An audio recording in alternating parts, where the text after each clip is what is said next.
Então, o convite é para falar sobre o meu livro, né? Capítulos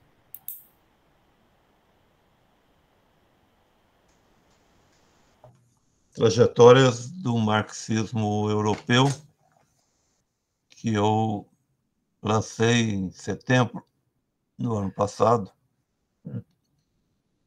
e que é resultado de um convite que me foi feito pelo professor Armando Boito, da Unicamp, que dirige lá uma coleção chamado Marxismo no século XXI, né?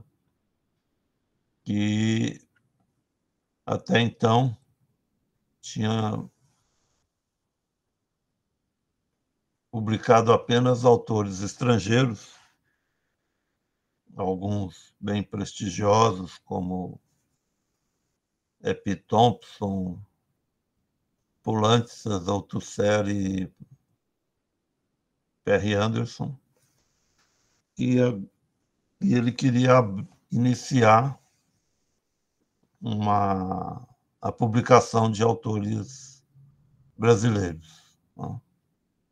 Então ele me fez essa proposta e a fez a partir de uma conferência que eu dei lá na Unicamp sobre a história do marxismo, e que ele perguntou onde estava esse material, e eu falei: Armando, esse material é a minha...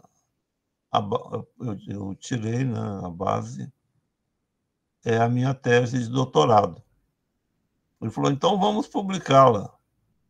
Eu falei: olha, minha tese é tese, né? Para virar livro eu preciso de um tempo. Mas aí ele me deu esse tempo, e a gente ainda estava saindo aí da pandemia, né?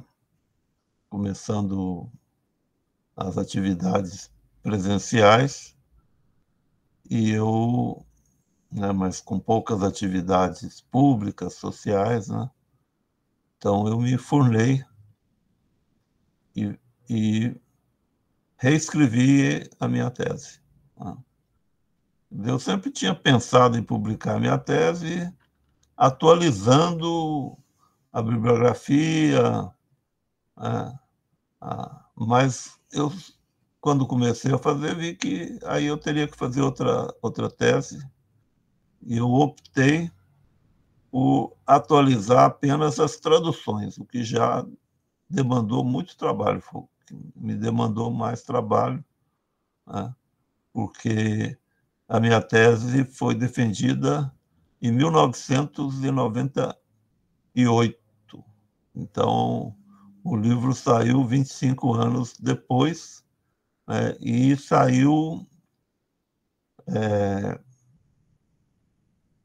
numa versão inteiramente diferente, porque eu,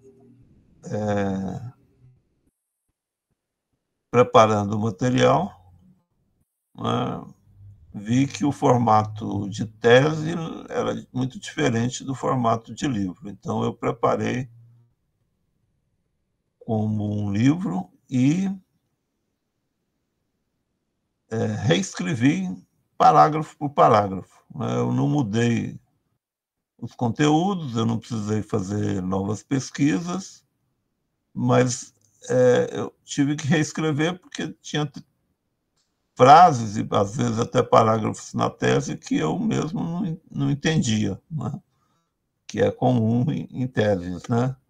E aí fiz também uma diminuição do aparato das notas, deixei só as principais, e a editora optou por colocar essas notas no final, tornando a leitura mais acessível. Então, um leitor que não queira, que não seja especialista no assunto, que não queira entrar em minúcias do debate bibliográfico, ele não precisa ler as notas, né? Ele pode só ler os textos, né? Porque geralmente eu indico, inclusive, no decorrer do texto, qual livro eu estou citando, qual livro eu estou discorrendo, né? E a parte final eu acabei complementando com artigos que eu fiz na minha livre docência, porque o, o bloco final da minha tese ele estava meio incompleto, posto que, né, por conta do prazo, né, sabe como é tese, né, o bloco final ficou assim com a versão meio esquálida. E ele tratava de dois autores muito importantes para o marxismo europeu, que são o Karl Korsch e o Max Horkheimer. Então, eu acabei incluindo, né, esses dois textos, né, cada um sobre cada um desses autores que eu havia preparado para a minha livre docência. E, de certa forma, eles couberam perfeitamente, porque a minha livre docência era uma continuação dessa pesquisa. Então, e também coloquei um apêndice, que também era um material que eu tinha preparado, né, em outras oportunidades, que era um material sobre o, o marxismo ocidental, né? a, a, as conceitualizações do marxismo ocidental e um comentário dessa bibliografia com uma crítica, né, centrada principalmente no livro do Perry Anderson, Considerações sobre o Marxismo Ocidental, que eu considero meritório, mas muito problemático. Inclusive, foi uma das motivações da minha tese, né? Eu achei, né, que as ponderações do Perry Anderson eram um tanto quanto equivocadas, né? Porque muitas coisas que ele diz lá nesse livro, né, não são inteiramente verdadeiras, né? Ele diz que várias coisas como, né, por exemplo, que o marxismo ocidental ele começar a incorporar saberes não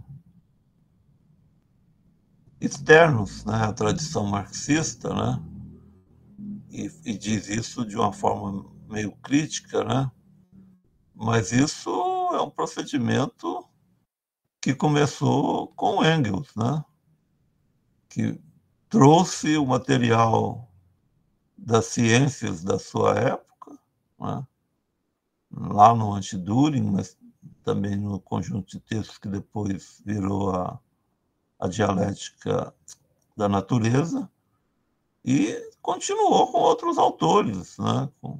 Mesmo Lenin seguiu um pouco nessa direção, e, sobretudo, quem seguiu mais foi o Kautsky, né? Que trouxe o material do darwinismo, né? Então, isso é só um exemplo assim, pontual para mostrar, né? Eu apresento isso no apêndice com mais detalhes para quem se interessar pelo tema, né? Mas eu procurei, né, chamar de marxismo europeu, né, porque é um nome mais amplo, posto que eu trato, às vezes, do marxismo na Rússia, né, que não está compreendido no conceito de marxismo ocidental. Mas eu fiz questão também de enfatizar esse termo, marxismo europeu, porque eu imaginei, era uma questão que iriam me fazer, espero que, né, imagino que vocês devem ter pensado já sobre isso, né? Por que não o marxismo do sul global? Por que não o marxismo latino-americano? Né? Né?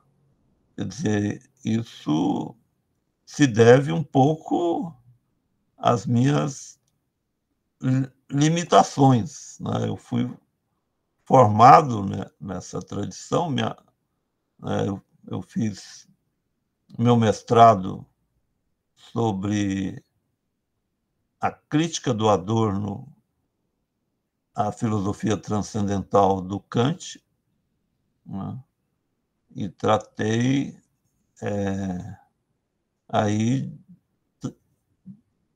né, não só do Adorno, mas também do Lukács, do Horkheimer em relação ao Kant. Depois, na minha livre docência, eu retomo esses autores, né, sobretudo os autores da teoria crítica, o Benjamin, o Marcuse. Então, eu diria, então, né, que sou mais versado, né, talvez, né, até uma expressão limitada, especialista, né, em marxismo europeu, mais particularmente ainda no marxismo alemão, né? Mas o escopo, né, do meu trabalho vai mais além, porque eu fui, durante o doutorado, né, instado a tratar um pouco da gênese da teoria crítica, tá? De como surgiu nos anos 30, no âmbito do Instituto de Pesquisas Sociais, a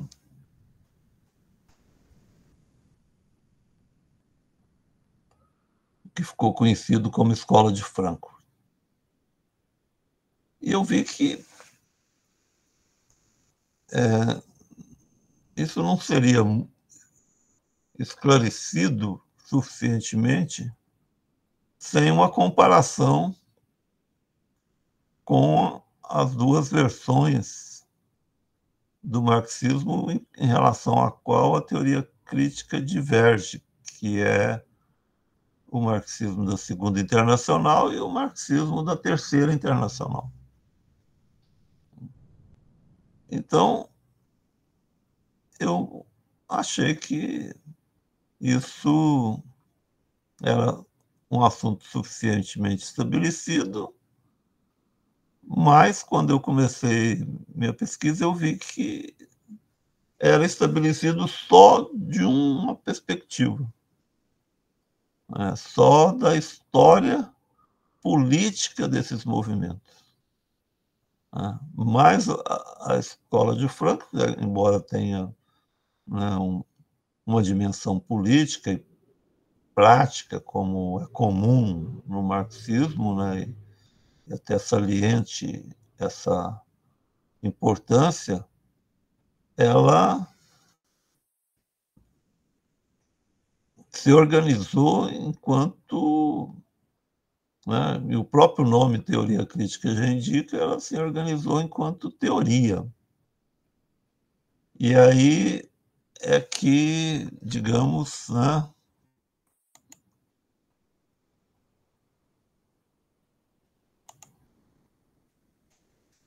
E aí é que, digamos, eu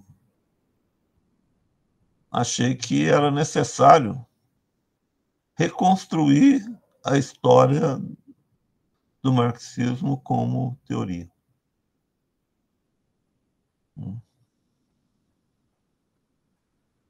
E, para tanto, eu parti do último Engels, da obra do Engels, que ele produziu depois que retornou de Manchester, né? Porque em 1850 ele e o Marx se exilam na Inglaterra, o Marx fica em Londres, onde escreve lá 18 Brumário, né, onde participa da organização da Primeira Internacional, mas também onde, né, sobretudo, se dedica àquele projeto que ficou conhecido como, né, a crítica da economia política, que passa pelos Grunds e que tem a sua expressão máxima no Capital, né, tanto no volume publicado como nos livros póstumos. Né. Enquanto isso, o Engels ficou trabalhando na indústria têxtil, do qual sua família era sócia, com a condição, né, de que, passado um determinado tempo, ele receberia uma quantia que lhe permitiria não mais se dedicar aos negócios. Né? Isso durou aí 20 anos, né? No qual ele trabalhou como, né, uma espécie de executivo, né? Ele era uma espécie de COA. Né? E isso explica um pouco, né? Eu costumo dizer que isso explica um pouco o êxito dos partidos de massa que surgiram em seguida, quando o Engels retorna para Londres, né, que ele orienta, né, posto que eles tinham aí uma dimensão, né, que não era só um vínculo com a classe trabalhadora, mas uma dimensão profissional. Né? O Weber mesmo, né, dizia, e o Weber tinha a pretensão de fazer um partido na Alemanha, um partido liberal, né, que ele chegou a participar da fundação, que era dirigido por um amigo da família. Ele dizia que tinham que aprender com os partidos sociais-democratas, né, que se tornaram aí, então, modelos, porque eles foram os primeiros partidos de massa, mas também gerenciados profissionalmente. Então, eles tinham uma estrutura, isso vocês devem saber bem, né? Eles tinham uma estrutura que passava, né, de sindicatos, jornais, até uma composição em que alguns quadros, né, eram mantidos profissionalmente pelos partidos. Né? A Rosa, o Hilferd, né, eram professores da universidade, né, não era oficial, mas a universidade mantida pelo SPD. Bom, mas o que me chamou a atenção é que, né, esses procedimentos que o Engels adotou a partir do anti-Düring, e aí agora eu estou falando dos procedimentos teóricos, né, eles se tornaram um paradigma que até hoje é seguido por quem quer que se apresente no campo do marxismo. Quer dizer, o Engels ele fez 3 coisas decisivas nessa direção. Primeiro, ele apresentou uma interpretação da obra do Marx. E nós podemos ver que isso vale até hoje, né? O David Harvey, por exemplo, né, se popularizou a partir dos seus cursos de leitura do Capital. Essa sistematização, ela ganhou o mundo, né? E, por exemplo, uma parte do Anti-Düring, que foi publicado separadamente, o livro do socialismo utópico ao socialismo científico, se tornou o livro mais lido e traduzido, né, no final do século, nos primeiros anos do século XX, inclusive batendo o Manifesto Comunista. O segundo ponto é que, instado, né, pela situação de uma polêmica, né, na qual ele tinha como missão refutar as ideias do Düring, que se apresentava como um representante do socialismo, né? Naquela época eles chamavam de socialismo verdadeiro, que era uma versão que tinha já, que eles já tinham combatido, né? O Engels falava, não, nós já combatemos isso nos anos 40, quando criticamos o Bauer lá na Sagrada Família, né? E era, de certa forma, uma versão inspirada aí no Feuerbach, né? Que eles tinham criticado na ideologia alemã. Então, ele foi obrigado a acompanhar o Düring ponto a ponto. Então, aquilo que era uma crítica se tornou uma exposição positiva, como ele mesmo reconhece. Então, ele foi obrigado a tratar de temas e tópicos que ele e o Marx não tinham tratado suficientemente, né? Então, isso abriu aí uma perspectiva, né, que nós chamamos de complementar as lacunas, os brancos da obra do Marx. E o marxismo europeu não cessou de fazer isso, né? Todos os autores, né, fazem isso o tempo inteiro, né? Por exemplo, o capítulo central de História e Consciência de Classe, que chama exatamente Consciência de Classe, começa com o Lukács falando que o Marx nunca escreveu um texto específico sobre as classes, embora tivesse deixado as indicações na sua obra de juventude, mas, sobretudo, no 18 Brumário e no Manifesto, né?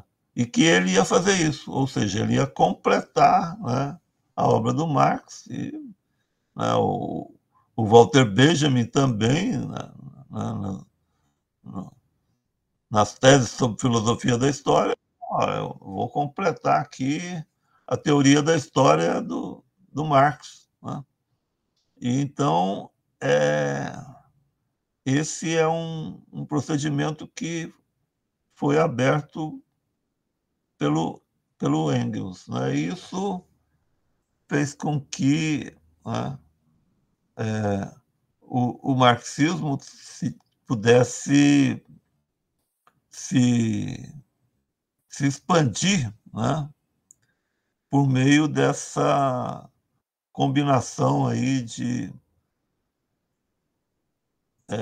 interpretação e expansão dos domínios da obra do Marx, ou, se quisermos agora, para facilitar, do materialismo histórico. Mas o ponto principal, né, é o seguinte, né, O, o marxismo, né, é assumidamente uma teoria histórica, né?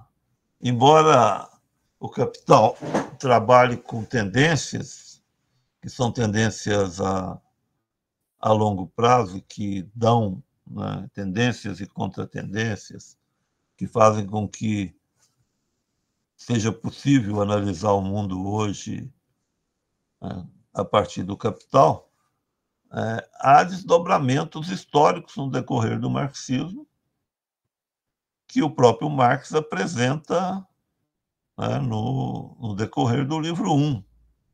Né? Ele fala em cooperação, ele fala em manufatura, ele fala em grande indústria.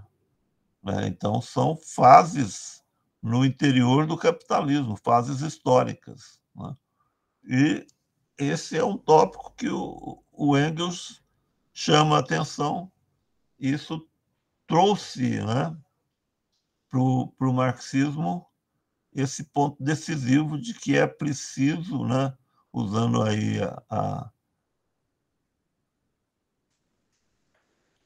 as palavras do Lukács, né, fazer um diagnóstico do presente histórico, né, a cada momento. Né. Então, o Lukács diz: quem quer se inserir na tradição marxista, né, tem que fazer um diagnóstico do, do presente histórico a cada momento. Né?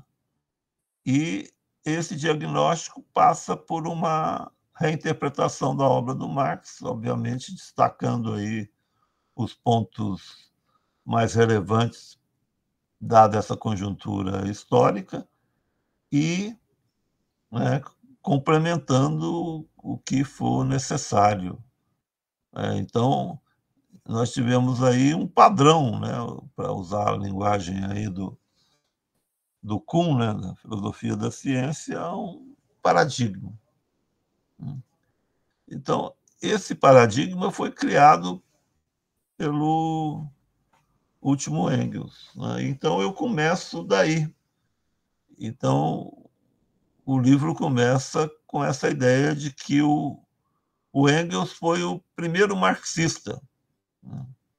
Porque antes, né, era a fundação do movimento, né, da teoria, né, da prática do materialismo histórico, mas marxismo no sentido daquilo que vem depois da morte do Marx, né, que faz com que essa tradição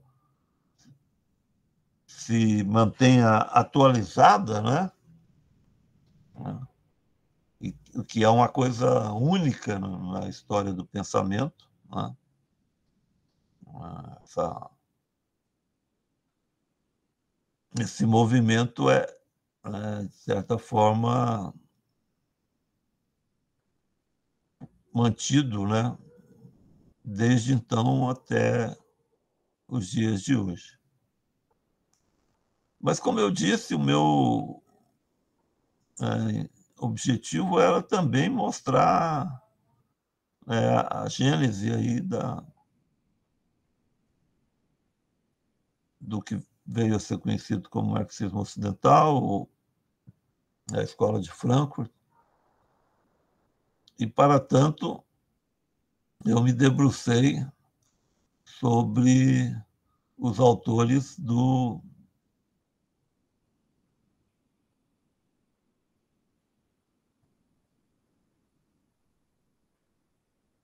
da Segunda Internacional, né, que são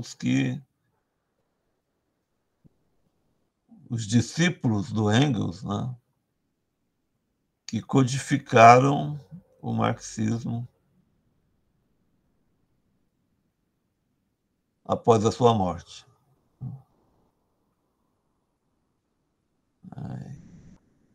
Quer dizer, em 1890,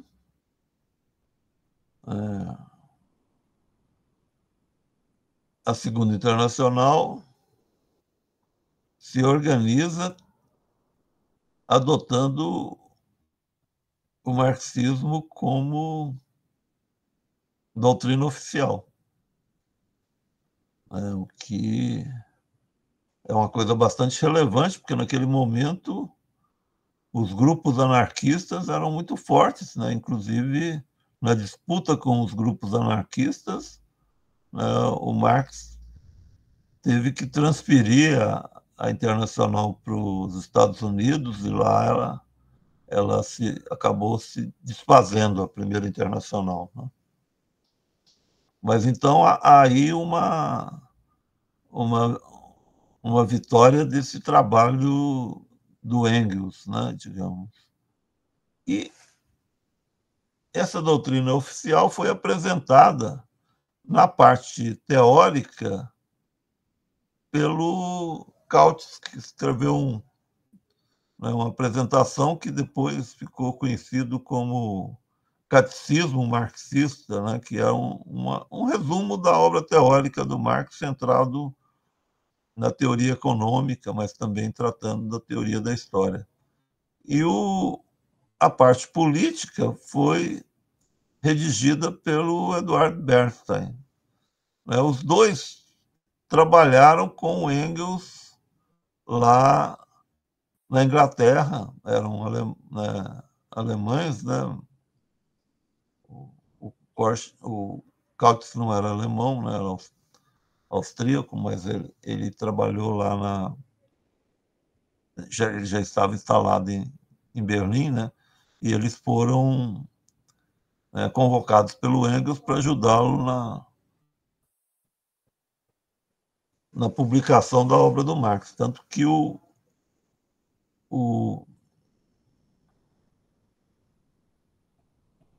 o Kautsky ficou encarregado do que seria o volume quarto do Capital, né, que foi publicado depois como Teorias da Mais-Valia, que ele fez, né?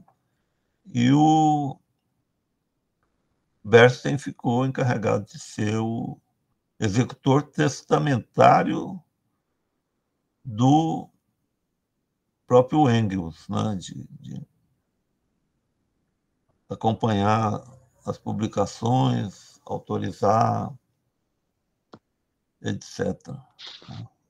Mas em 1900, em torno aí da passagem do século, há uma questão.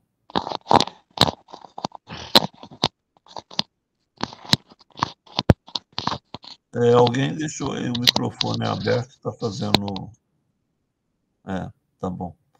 E aí houve uma questão que ficou, né, conhecida como, né, a crise do marxismo, né, um termo que é recorrente ao longo da história, que a gente vê, né, sendo usado até hoje, né, que foi o fato de que o Bernstein ele fez uma crítica ao programa do SPD, programa que ele próprio tinha ajudado a redigir. Ele passou um tempo lá na Inglaterra, se aproximou dos fabianos e de certa forma, se vinculou a grupos sindicais que faziam a ala direita do SPD. E ele escreveu isso numa série de artigos na revista oficial, né, do SPD, e o Bebel, que era, né, então presidente do partido, pediu para ele expor isso num livro. Então ele escreveu esse livro, né, é, tem um título: Os pressupostos do marxismo e as tarefas da social-democracia, no qual ele refutava não só o programa do partido, mas também algumas teses do Marx e do Engels. Mas ele se se apresentava e continuou fazendo isso pelo resto da vida como um marxista, né? Na história do marxismo, ele foi considerado não só um revisionista, mas, de certa forma, foi até relegado, né? Por exemplo, no livro do P.R. Anders, Considerações sobre o Marxismo Ocidental, não tem nenhuma linha lá sobre a obra do Bernstein, né? Mas eu recupero a obra dele, e isso para mim é decisivo, porque os debates no, no âmbito da social-democracia surgem a partir da obra dele, né? Então, a Rosa Luxemburgo, por exemplo, se apresentou internacionalmente, né, como uma crítica do Bernstein. Ela assumiu um protagonismo teórico, que depois se tornou também político, né, por conta da refutação que ela fez do Bernstein, para a qual ela era bastante qualificada, pois o Bernstein tratava de temas de economia e ela tinha feito doutorado em economia, né? Então,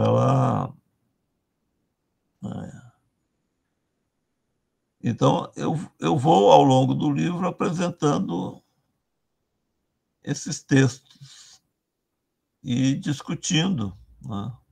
E contrapondo um ao outro e mostrando o debate, reconstituindo o debate interno na social-democracia a partir de seus expoentes, né?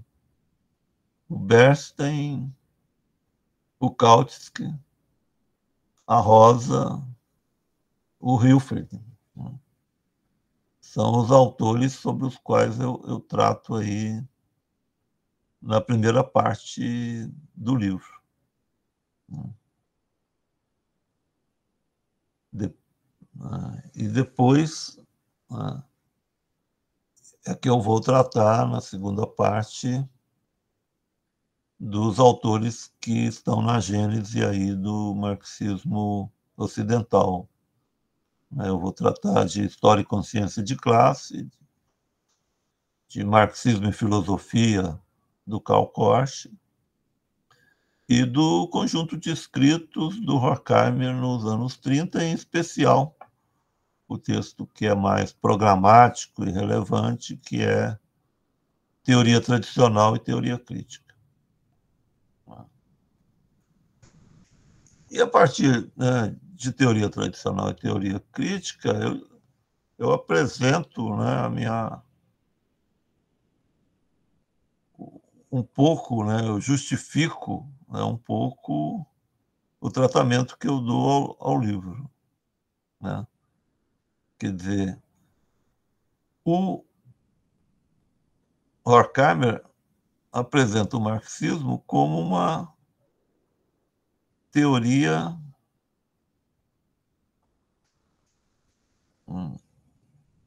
é, no sentido de que o marxismo é uma tradição intelectual. Até então, todo mundo havia dito, e nós achamos ainda isso hoje, que o marxismo é uma tradição prática, né, dada pelos movimentos, partidos, grupos, né, que o reivindicam. E o Horkheimer fala, ele fala, o marxismo é uma tradição intelectual e isso deve ser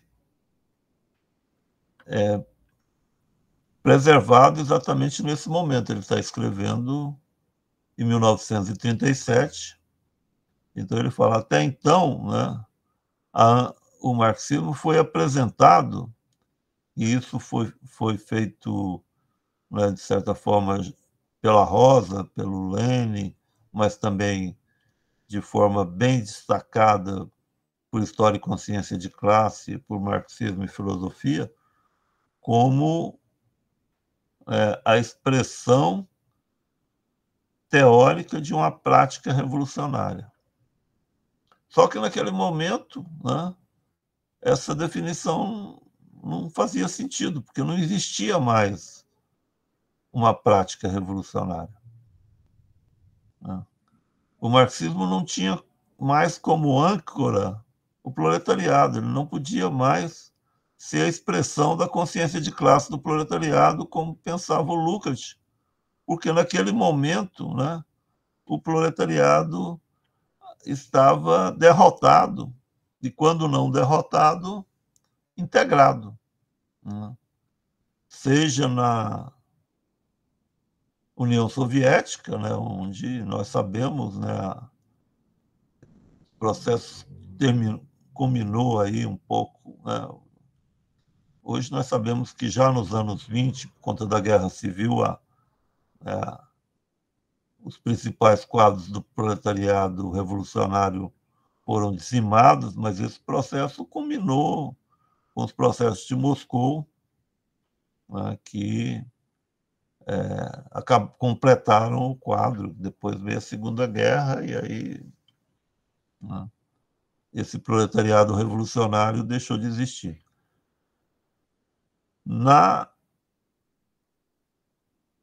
Europa, né, desde a ascensão do Mussolini na Itália e depois no, com a ascensão do Hitler, o proletariado sofreu uma derrota que levou com que seus quadros, né, fossem ou para o exílio ou para a cadeia, e, quando não, a morte, a tortura aos campos de concentração. Um panorama que se completou aí quando o Hitler ocupou todo o continente europeu, né? Sobrou só a ilha, né? Mas e nos Estados Unidos, com o New Deal também, o movimento operário que era forte nos anos 20, né, foi empobrecido pela crise de 29 e depois cooptado, né, no movimento que os frankfurtianos chamam de integração, né? Então, o proletariado foi integrado. Diante desse quadro de integração do proletariado, como manter o marxismo como algo vivo? Então, a sugestão do Horkheimer era que o marxismo devia ficar hibernando, né, enquanto tradição intelectual, até que isso pudesse ser retomado. E, de certa forma, foi um pouco retomado aí no pós-guerra, né, no marxismo europeu, na, na Itália, na França, né, onde tiveram força, né, e até a própria escola de Frankfurt, embora aí não tivesse um partido que foi proibido, né, no, na Alemanha do, do Oeste, né, a, a República Federal da Alemanha.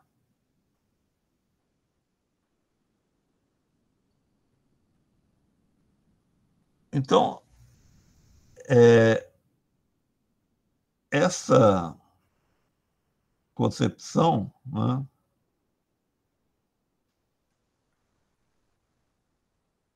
ela, de certa forma, né, me veio à mente quando eu comecei a escrever meu doutorado, porque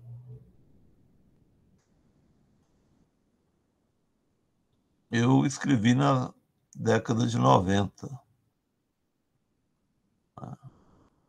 Ele já havia tido o impacto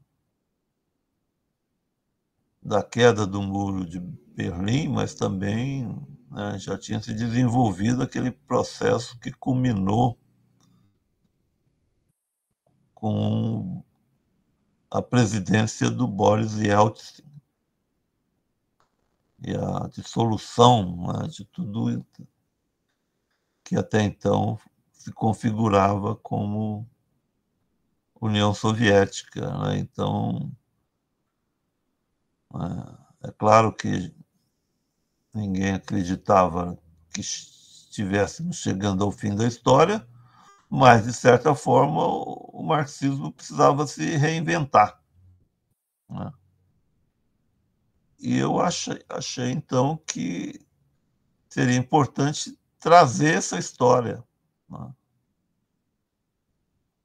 Mostrar um pouco, né? E esse era um subtítulo da minha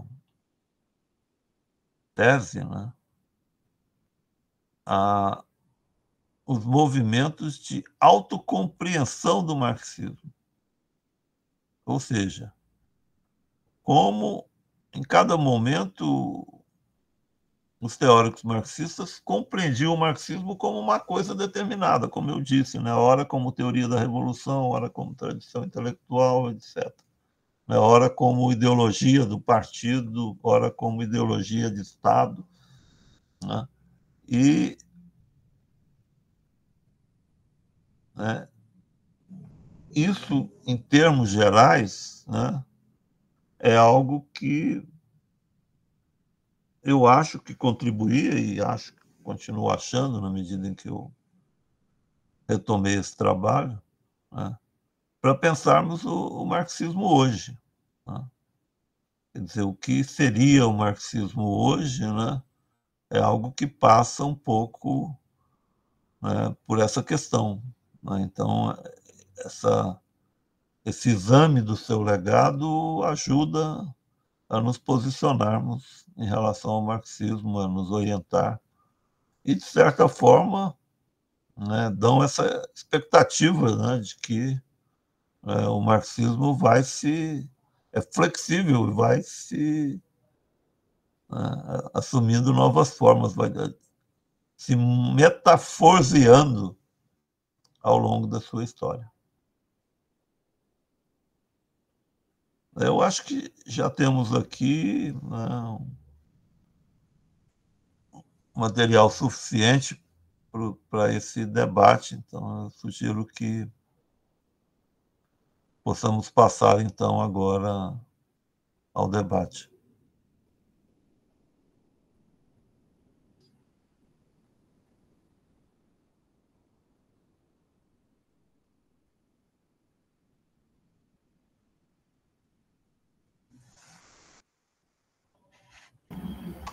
Juarez?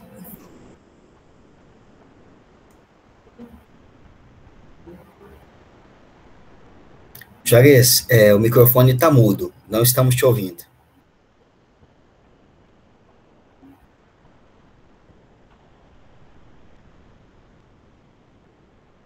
Agora sim, pode falar. Eu havia preparado, Ricardo, um diálogo, né, a partir da leitura do livro, que se transformou numa espécie de apresentação, sabe? Que eu fiz antes de você entrar. Mas eu penso que esse final, né, da sua exposição, ele nos reconduz ao princípio, né? Nesse sentido histórico mais largo, né? Nós somos de uma geração, eu acho que eu e Ricardo somos mais ou menos contemporâneos, talvez eu seja um pouco mais velho, mas nós vivemos os anos 70 marcados, né? E parte dos 80 marcados pela luta contra a ditadura militar, pela reorganização da esquerda brasileira, e vivemos uns anos 80 de muita avanço, efusão, né? criação de partidos, criação de centrais sindicais, de movimentos sem terra, né? Muitos movimentos populares. De fato, a conjuntura internacional já era uma conjuntura, nos anos 80, muito regressiva, com a ascensão do Reagan, da Thatcher, e o que estava ocorrendo na Europa, né, com a derrota do governo Mitterrand, também, né, foi um fato muito importante nesse cenário, né, e a agudização da crise que levaria à dissolução da União Soviética alguns anos depois, né?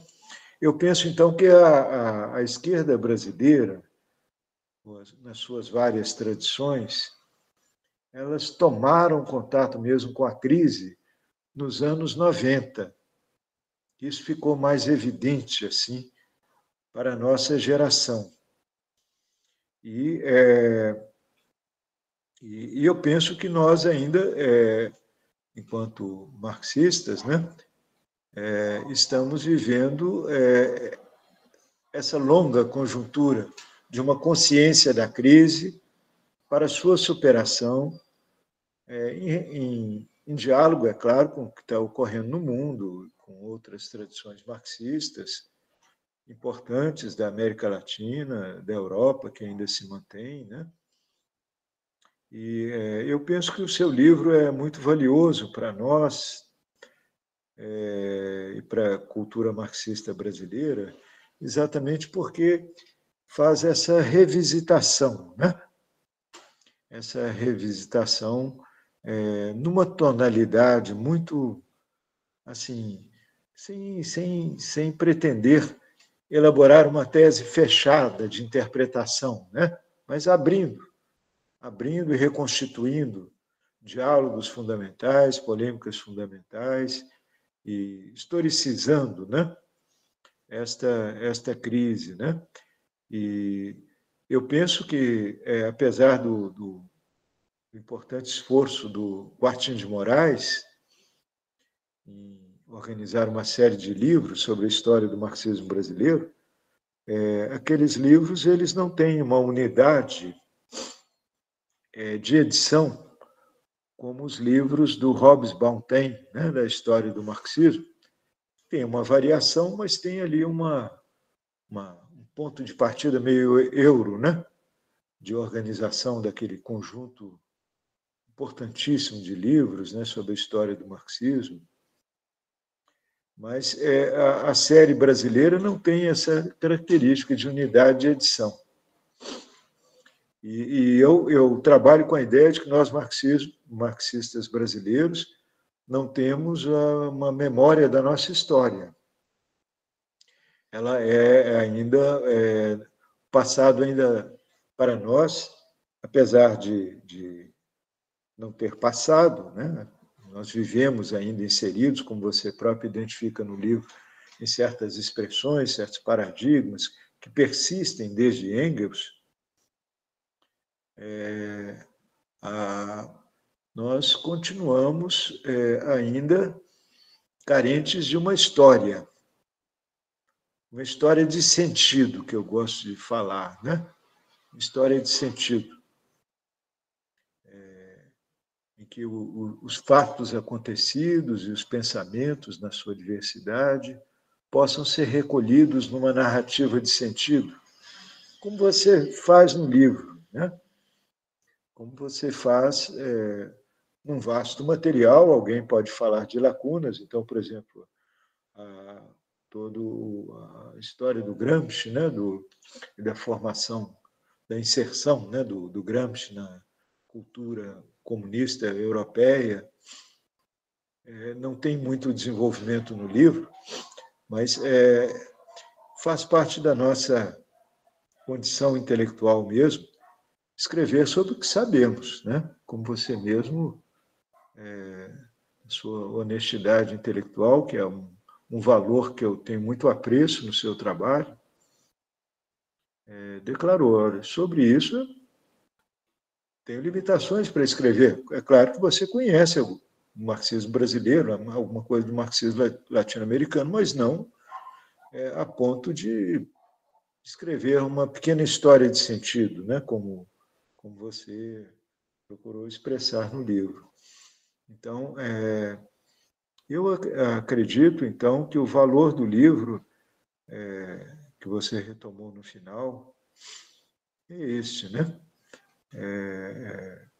Nós não somos a favor de esquecer o passado, de romper com o passado, né?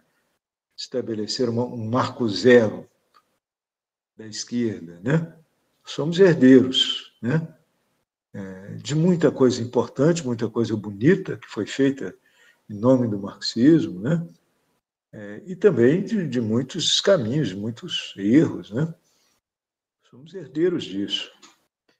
E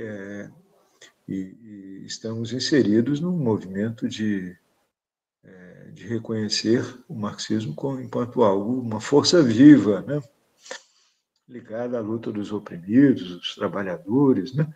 E é esse o sentido que eu penso que o Karl Korsch, né? O Lukács, o Gramsci ali, nos anos 20, estavam, que você identifica como fundadores, né? do chamado meio marxismo ocidental, mas o que eles estavam fazendo ali era isso, né? De tentar estabelecer, em meio à profusão dos fatos acontecidos ali, aqueles anos 20 e 30, uma relação orgânica, né? Com quem estava lutando contra o nazismo, o fascismo, e também contra o regime que havia se estabelecido na União Soviética, né? Em nome do marxismo. Então, assim, eu lhe convido, né, para participar desse esforço que nós estamos fazendo, que vai agrupar professores e militantes de muitas universidades brasileiras, né, em relação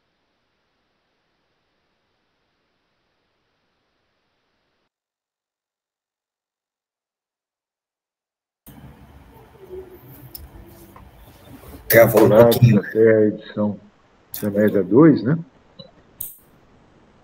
Sim. E então fica essa aproximação, né?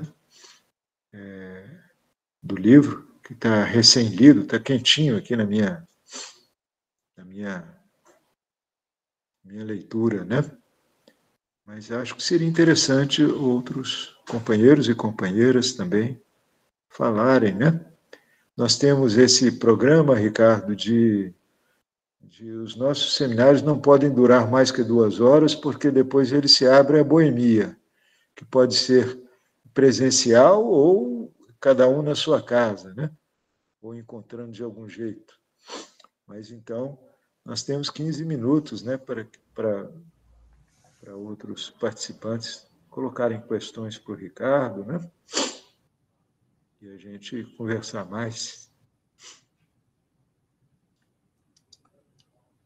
Antes, né, Juarez, eu queria só dizer 2 coisas sobre o que você falou. Eu não tratei do Gramsci, né, não só porque não sou especialista no assunto, mas também porque a obra dele só repercutiu no pós-guerra, né? E o meu período, né? No livro não ficou, mas na tese tinha, né? No título já a data, né? Que era 1878, 1937, né? E chamava, né, do socialismo científico a teoria crítica, né? Então era esse arco aí, né? E o Carlos Nelson Coutinho, que estava na minha banca, né, obviamente me cobrou isso, né?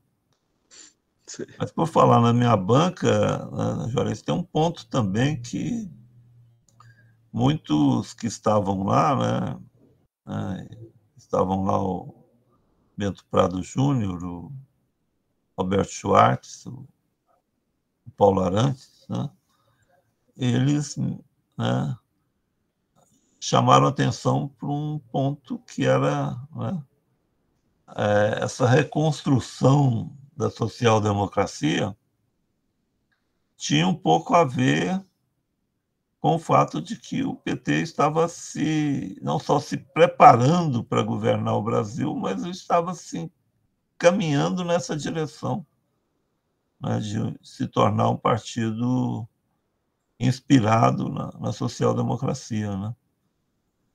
Então, esse também é um ponto que, né, naquela época eu participava mais ativamente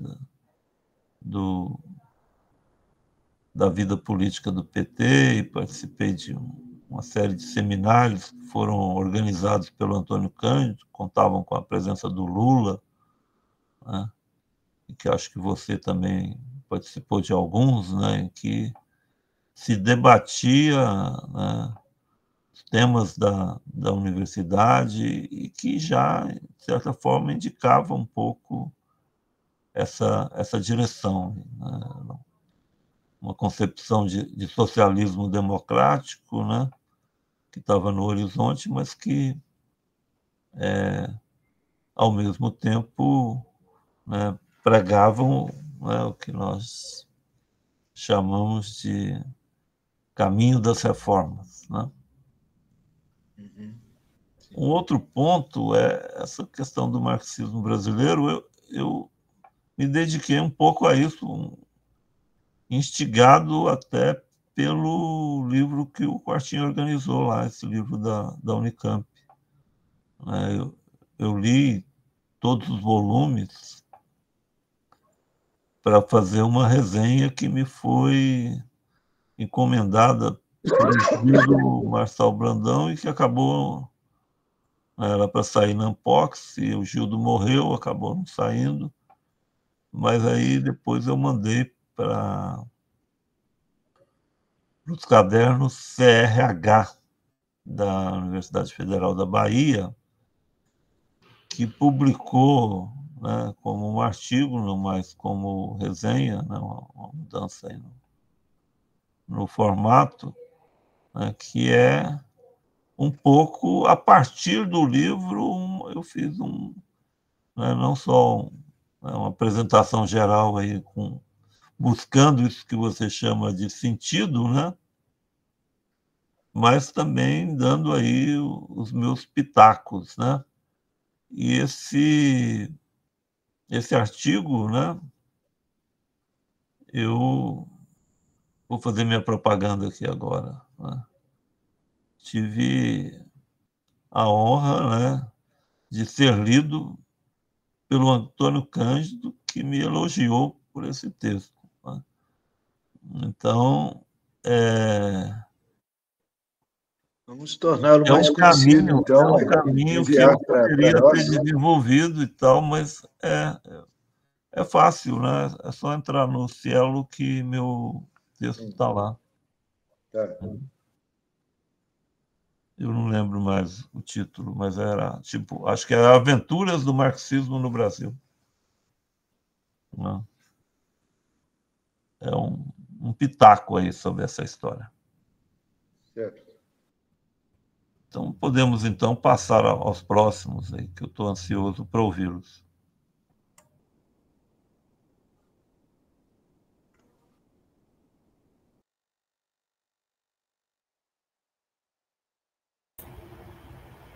Pessoal, tem alguma questão, algum comentário que vocês queiram fazer? Tá, o Henrique levantou a mão. Henrique, por favor. Liga a câmera, se possível. Bom, boa noite a todas e todos. Meu nome é Henrique, só me apresentar rapidinho, sou doutorando em Direito na UFMG. Professor Ricardo, obrigado pela exposição, o tema me interessa muito, até pela minha pesquisa, né? Eu trabalho indiretamente com alguns autores da teoria crítica, mais vinculados ao direito, né? O Franz Neumann e o Otto Schirheimer, mas esse diálogo com a Rosa Luxemburgo me interessa muito.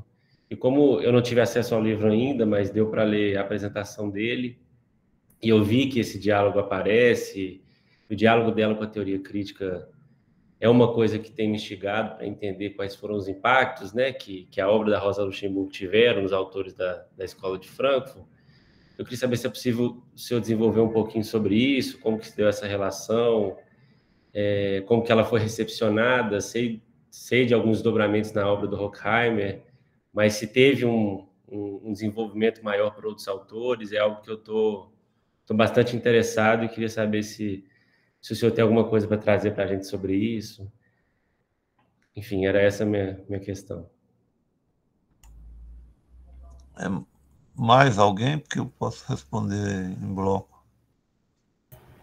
Eu queria fazer uma pergunta que, de alguma maneira, está relacionada à pergunta do Henrique, professor. O senhor seguiu acompanhando a trajetória da escola de Frankfurt? E muito, porque aí, caso sim, né, a minha pergunta seria se o senhor tem formado uma interpretação, uma opinião que seja sobre para onde foi essa escola, ou seja, os caminhos que levaram até as gerações atuais, né, com Axel Honneth, com a Rahel Egg, porque a minha leitura é de que, ao longo do um século, que recentemente completou, né, a relevância da crítica da economia política diminuiu muito. E que, sobretudo hoje, na geração atual, né, essa relevância seria muito pequena. Então, se fizer parte de para onde foram os seus estudos, queria te ouvir um pouquinho sobre como que o senhor veria hoje a escola de Frankfurt na sua relação com o marxismo.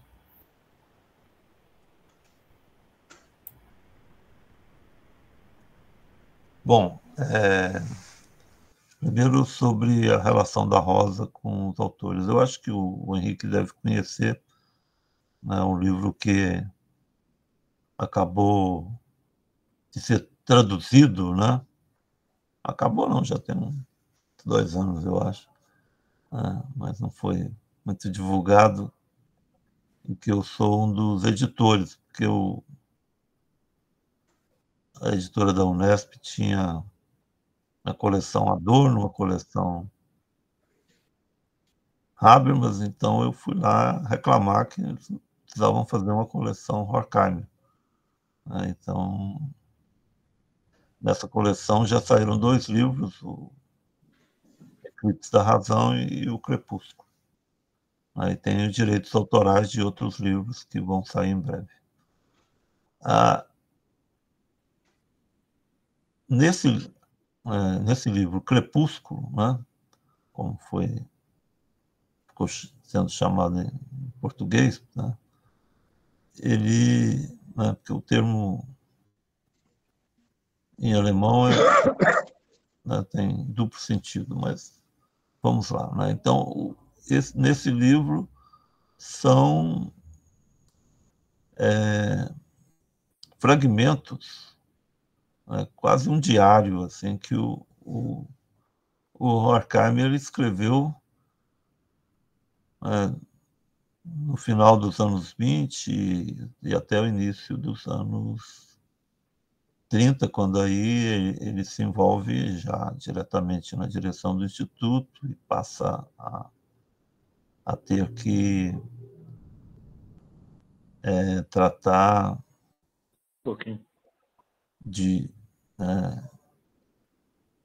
da coordenação do Instituto, da fundação da revista, etc. Mas então, nesses textos, ele se posiciona claramente como um luxemburguista, né? Então, como um legado da Rosa como atual. Né? Mas é importante, né, perceber que o legado da Rosa naquele momento, né, era reivindicado pelo KPD, do qual ela foi a fundadora, né? Uma das fundadoras. Mas né, o Horkheimer faz uma leitura da Rosa que, né, discrepa tanto da social-democracia, do SPD, do qual ela participou, quanto do SPD, do qual ela também participou, e do KPD. Era uma leitura já, né, no sentido dessa apropriação teórica, né, que, de certa forma, né, ele vai valorizar tópicos que tinham, né, que eu acabei valorizando também no meu livro, né, que é, por exemplo, a posição da Rosa em relação aos movimentos de massa, né, que é um tema importante, tanto que nós podemos ver que, né, ao longo da história, né, do século XX, né, o nome da Rosa sempre volta à tona quando há movimentos de massa, né? No final dos anos 60, né? Aqui no Brasil, quando se fundou o PT, né? Basta lembrar que era luxemburguista, um dos principais teóricos do PT, né? O saudoso companheiro. Pô, Juarez, agora você me ajuda, porque me deu um branco aqui. Pois é. Do Lula. Marco Aurélio Garcia. O Marco Aurélio Garcia. Com quem, né, participei de muitos debates sobre Rosa Luxemburgo. E depois ela volta aí em todos esses movimentos, né, dos fóruns internacionais, do altermundismo aí do século XXI. Né? E ela está aí na ordem do dia também um pouco por conta disso. Bom, já sobre a história da teoria crítica, né, eu acompanhei até, né, digamos, a obra do Habermas até os anos 90, né, quando o Habermas era o filósofo mais importante do mundo. Quando ele veio aqui no Brasil, eu até fiz uma pergunta a ele, que ele respondeu muito educadamente, né? Mas era uma pergunta já sobre essa questão da ruptura que ele estava promovendo em relação à teoria crítica anterior, né? Então a tal da virada linguística, né? E realmente eu achei que, né, embora eu tivesse por obrigação profissional de acompanhar, não me empolgava, não me animei a escrever sobre isso, né?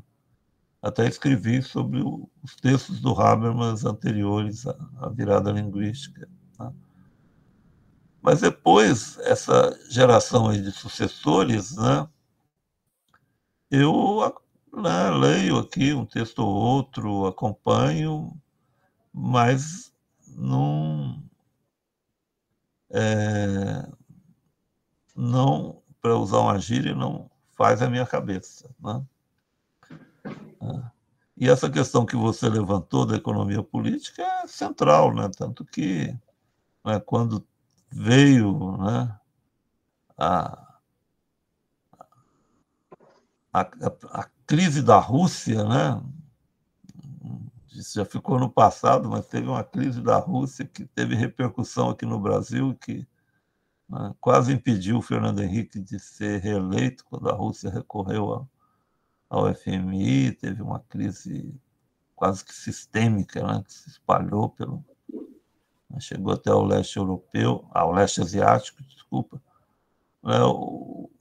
O Habermas, né, falou que lamentava não ter, né, numa entrevista que saiu na Folha de São Paulo, que lamentava não ter estudado mais economia política. Né? Diferentemente dos autores da primeira teoria crítica, que, né, as referências ao Capital, né, embora não apareçam diretamente por conta, né, do contexto político, né? Estavam exilados nos Estados Unidos, etc., mas, né, o Horkheimer diz lá com todas as letras, né, a teoria é teoria crítica no sentido, não do Kant, mas no sentido da crítica da economia política. Então, o que aconteceu? Foi esse giro, né? Essa última teoria aí virou uma teoria no sentido kantiano, né? E hoje, a última geração aí, os discípulos do Honneth, estão discutindo a obra do Kant, né? Virou um movimento neocantiano, digamos assim, né?